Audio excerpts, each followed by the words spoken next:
promoting the free exchange of ideas, questioning the status quo, and having some fun along the way. This is the Are We Idiots Show. Now here are your hosts, Mark Weaver and Rich Kroll.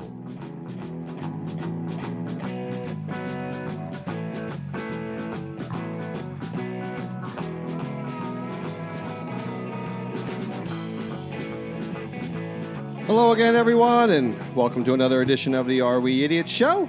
We are your hosts, Mark Weaver and Richard Kroll. Mark Weaver, great to see you. I think this is the latest we ever taped. I mean, it's probably into the next morning. It's after midnight. And it's happy hour here in the studio. I think we can confess that to the listeners, can't we?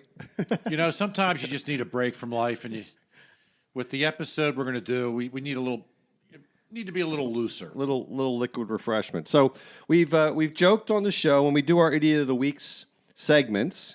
Rich often says we could do Idiots of the Year. We could do Idiots every week. We have a plethora of choices every week. So in this vacation season, we decided to do a show that's only Idiots of the Week. And Rich and I are just going to go, we don't know how long it's going to take, but we each have a bunch of different Idiot of the Week nominees, and we're going to go back and forth. And we'll have a few chuckles, and that's all we're doing this week. Well, the other reason I wanted to do a show just with idiot nominations was to help our listeners recover from the episode on Fed inflation last week. I'm playing that back in my mind, how wonderful that show was, pointing out the monopolistic power within the monetary system. That's so enjoyable.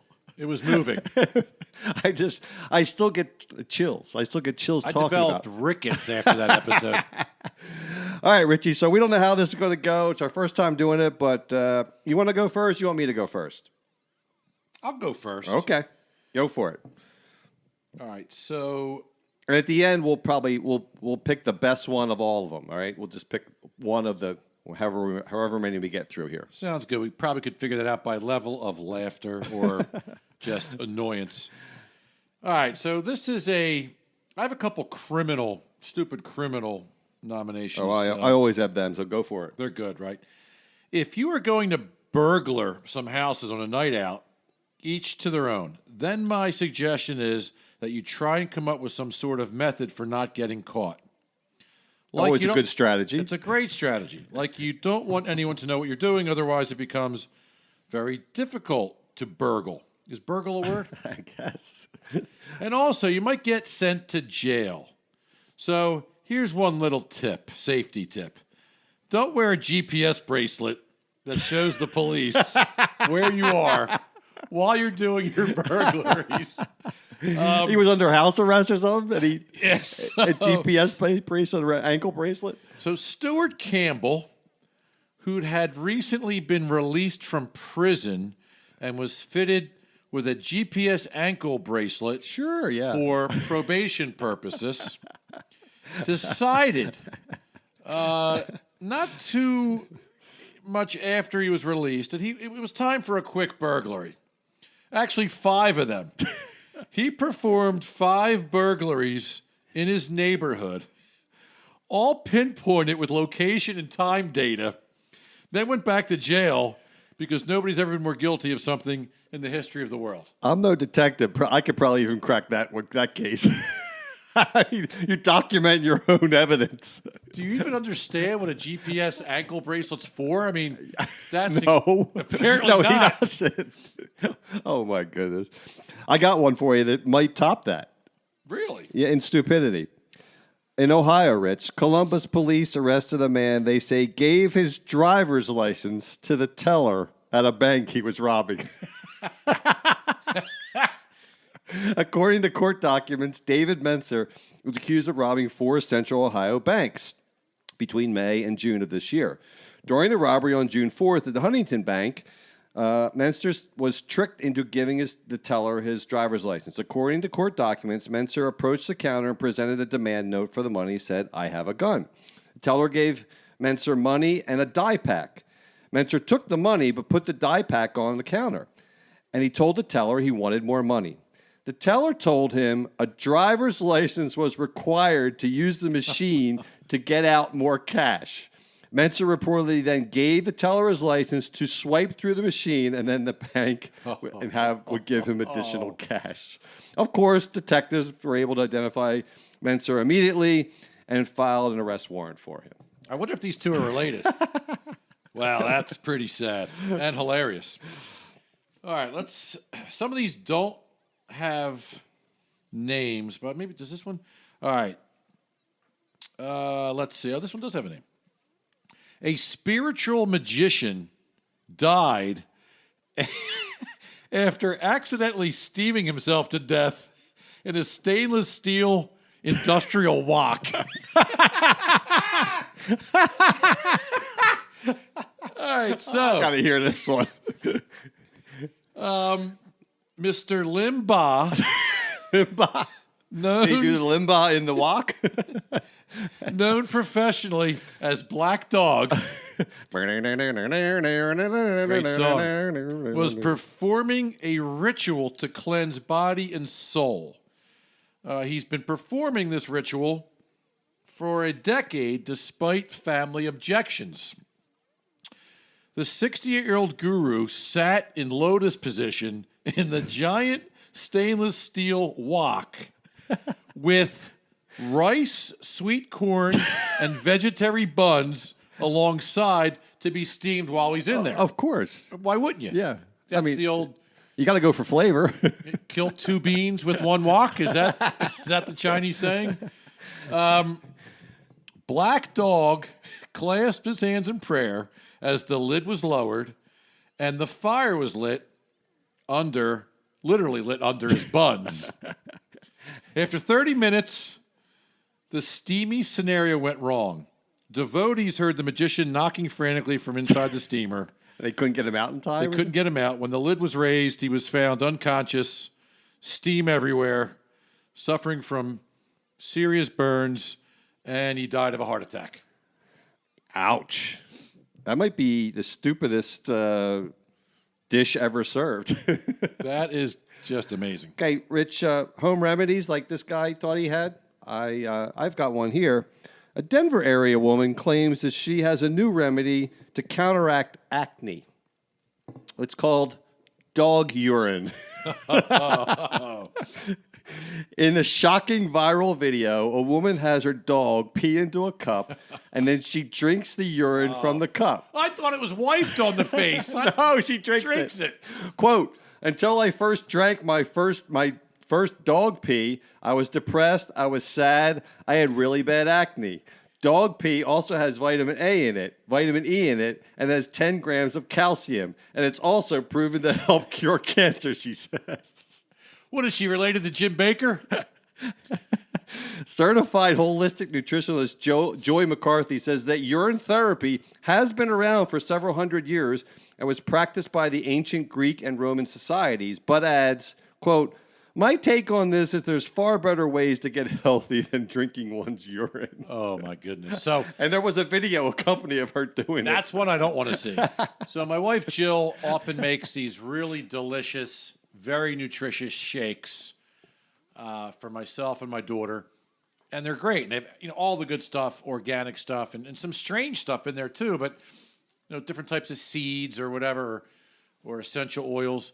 But I'm going to ask her after last week's episode and today, I'm going to want a health shake consisting of mercury, silver, and dog urine. Well, to cure all your venereal disease, of course. Well, apparently everything. And don't forget that doomsday manual. I'm going to send those back. All right, Rich. We're going to move on to a much more pleasant subject, public sexuality. Please do. I got to show you this picture of the guy involved. He looks like he has like elephantitis or something. I mean, it's a shame to say, but my God, poor guy. He looks like he's got elephantitis of the face. That is scary. But anyhow, so this couple in Oklahoma City were taken into custody after police say they were having sex on the ground near a busy Oklahoma intersection. Oklahoma City police reports that show the police that were contacted. Contacted? Oh boy! What are you, German? They were contacted at approximately 5:30 p.m. by a woman who was working at a tire shop near Northwest 10 in Virginia when she observed two people under a tree. The woman stated that she saw a man with his pants halfway down on top of a woman. Officers arrived on the scene, and the man rolled off the woman. Police then arrested both subjects, 48-year-old Tony Willis and 42-year-old Verna LeClaire. Officers noted that the intersection had heavy traffic at the time and that the two were in full view of both northbound and southbound lanes. Both were charged with indecent exposure.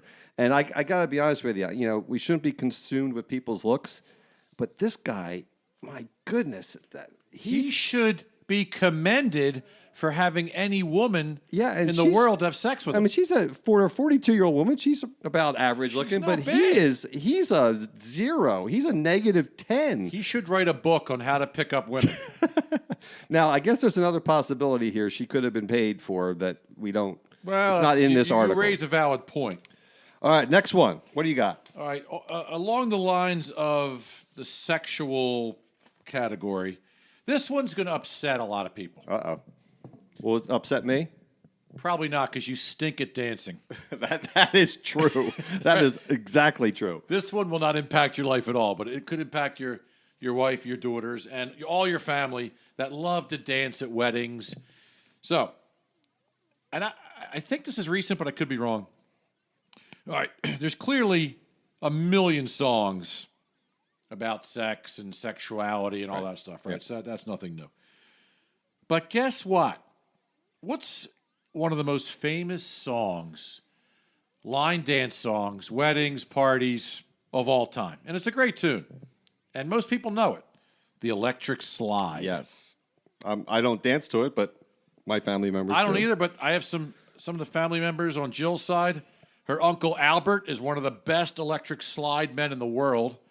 But guess what? And this song, by the way, it's played at your niece's bar mitzvah. I guess that's bar mitzvah, and your cousin Sarah's wedding. But guess what it's about? What is it about? A vibrator. Wow, I never knew that. So the we tunes- should have done this in our lyrics episode a few weeks ago. Well, it's not a rap tune. So the tune's songwriter, Neville Livingston, a.k.a. Bunny Wailer, said the That's bop... quite a stretch from Neville Livingston to Bunny Wailer. Yeah, it sounds like an English history professor to a some type of stripper. Said the bop is about a vibrator. Rumors have been circulating on social media for quite a while.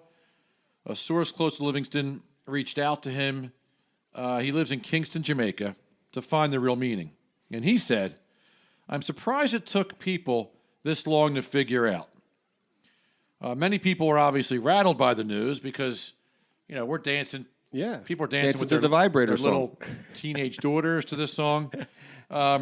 He also said that he was inspired to write the song after a girlfriend told him she didn't need him anymore because of her toy named the Electric Slide.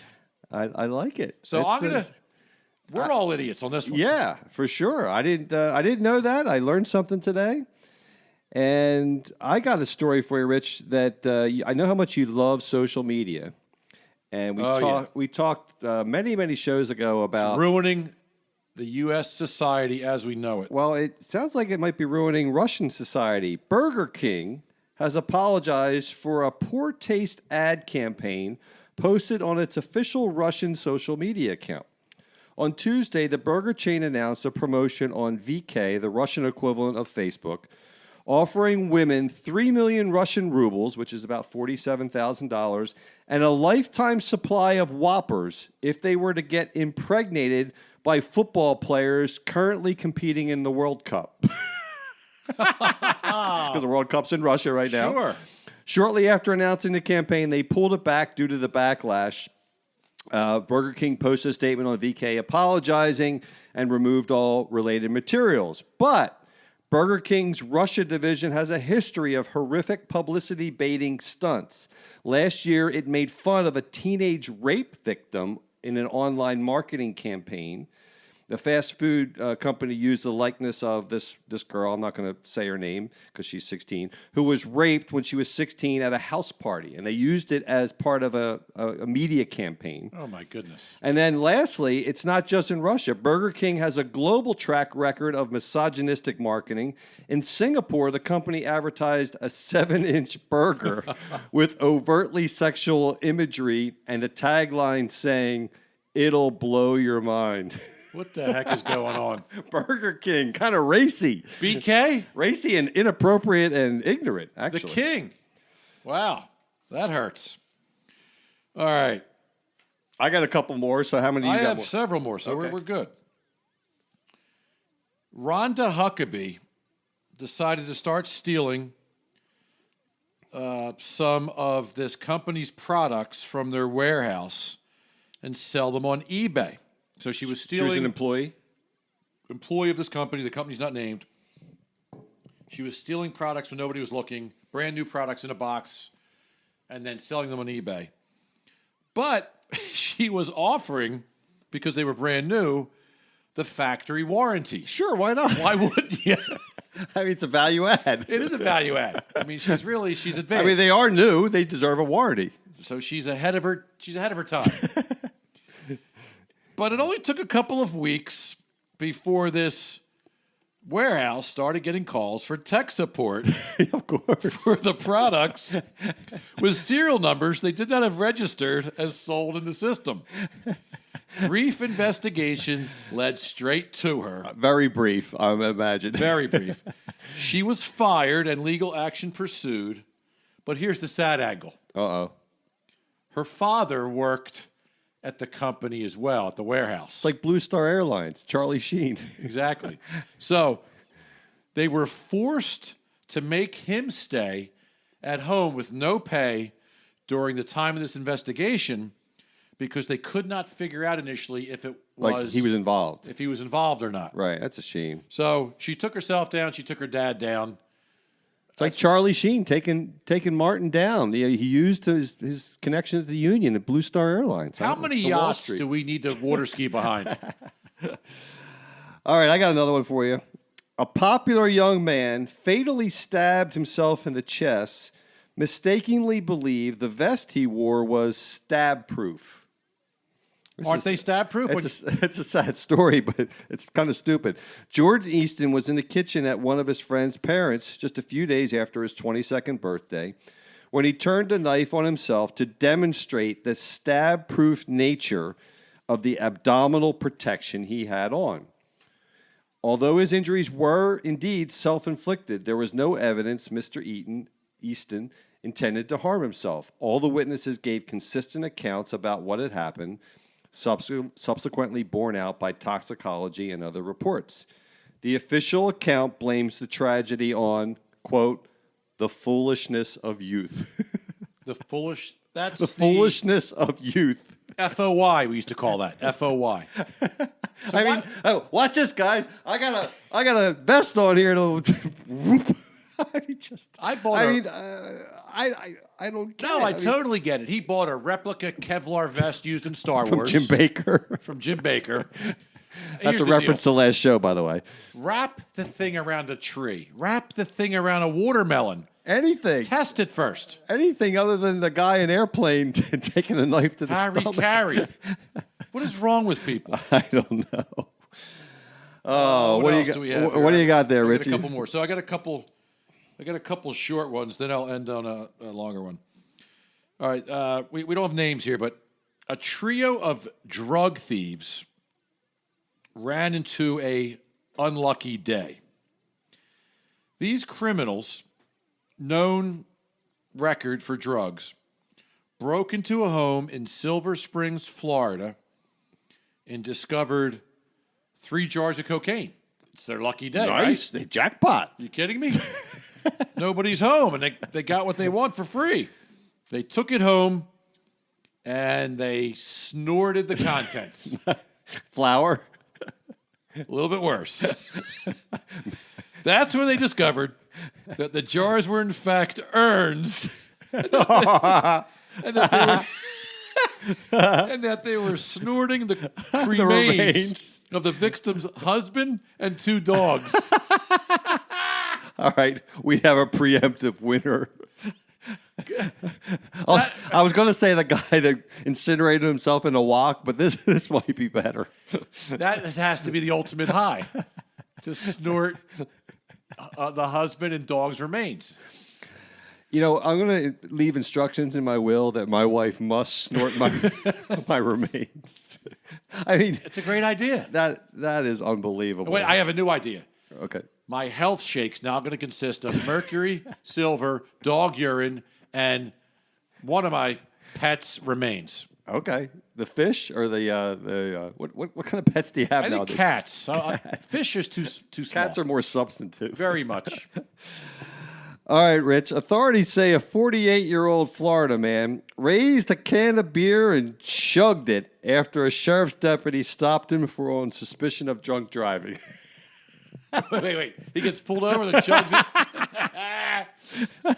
Darrell Royal Rydell told Monroe County Sheriff's investigators he was scared when he fled in his pickup as Deputy Anthony Lopez stepped out of his patrol car. Rydell drove for a short distance before stopping. Report says Rydell got out of his truck, beer can in hand, and chugged it. Rydell faces numerous charges, including felony DUI, fleeing from a deputy, driving with a suspended license, and failure to submit to a breath test. By the way, he has, surprise, 3 prior DUI convictions. Did he give a reason for that move? I guess he figured I'm busted. I might as well finish the beer. Yeah, but you know what? Wait a minute. This could be ingenious.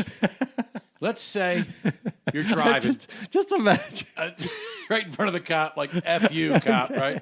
Yeah, I got your DUI right here. If you weren't sure, I got it. No, think about it. Though. You got that dash cam on? Here we go. What if he said, "Officer, I was sober as a church mouse. Until now. I was taking the beer home to watch a game. I panicked when I saw you, and I guzzled the beer out of panic because how do they Open prove, container? How do they prove he was drunk before he did that? I guess the problem is that he failed to submit to the breath test. Well, I guess one beer is only a small percentage. Right. So, Yeah. okay. I don't Wow, know. that's amazing.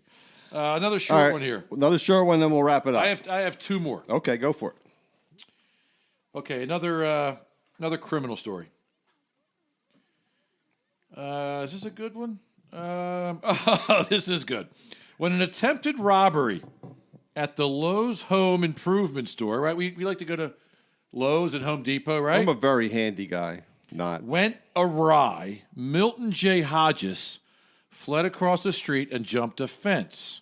However, he jumped the fence of the Cypress Cove Nudist Resort and Spa. I thought you were going to say an alligator farm. That would have been even funnier. But as the Orlando Sentinel pointed out, it was not too difficult to find him in the nudist colony as one of the only folks wearing clothing. He was spotted within 60 seconds of the police entering the nudist colony. I mean, no offense. Wouldn't you just take your clothes off and try to blend in? I guess you'd have enough time. 60 seconds. All right, last one. You gotta go in to finish this up, and then we'll vote. Oh, you don't have any more? I don't have any more. Okay, yeah. This one's a little bit longer, but a good finish. A little complicated, too. And there's a part of it that's sick. When 23-year-old Zachariah McGrew discovered that his car speakers were missing, he figured he knew who swiped them, that teenager from a nearby neighborhood, and he'd make that kid pay. The teen was in his front yard when McGrew's car zoomed up and he jumped out. He ordered the youth to get in the car and take him to his stolen speakers, which the terrified boy a little bit refused unusual. to do. Interesting technique. Yeah. Especially if you don't know the kid really did it. McGrew then reached into his waistband and pulled out a handgun. At that point, the teen took off at a high sprint. McGrew fired 2 shots in his direction, but he missed both times, thank goodness. Once the boy was out of sight, McGrew slid the gun back into his waistband. However, he was fumbling because his pants began to sag. Shot himself. He accidentally squeezed the trigger, firing off a perfect shot into his own left testicle. To make matters worse, that would make you flinch, right? Yeah, I think. After that move, he flinched, pulled the trigger again, and shot himself in his left calf. McGrew was charged with aggravated assault, pleaded guilty, and shipped immediately Was to this jail. guy like polluted on drugs or whatever? Just a total moron idiot. Total moron idiot, sober, no drugs, no alcohol. Probably not going to be a father anytime soon, which is from a Darwinian perspective, probably a good thing. Probably a good thing. All right, so we had some great nominees there. If I had to make my nominee, it would definitely be. I was going to go with the guru who was in the wok because I don't think I'll ever hear a story like that ever again. But when I heard someone stole cocaine and snorted people's ashes, I think that might have topped it in my mind. What do you say? Can we do a tie? Because There's two good ones. I mean, the guy stabbing himself, with the abdominal vest, was interesting. But I still like the snorting. I think that's my nominee. The snorting of the remains when they thought it was cocaine. They are so close. Were there any names mentioned there? Did I have names on that one? It doesn't really matter. Idiots in Florida. Let's go with the idiots in Silver Springs, Florida, for snorting the remains of the victim's husband and 2 dogs. And you can never get them back again. You can't. All right, folks. I hope you enjoyed our Idiots of the Week only show. Hope you're enjoying your vacation time. We certainly are. We'll be back again soon with our next episode. And as always, if what you see or hear sounds idiotic, then we're just the guys to help you sort it out. See y'all next week. Take care. Thank you for listening to the Are We Idiots Show. Please subscribe on iTunes, Google Play, or Stitcher so you can enjoy all episodes. True love won't say goodbye. True love won't say goodbye. True love won't say goodbye.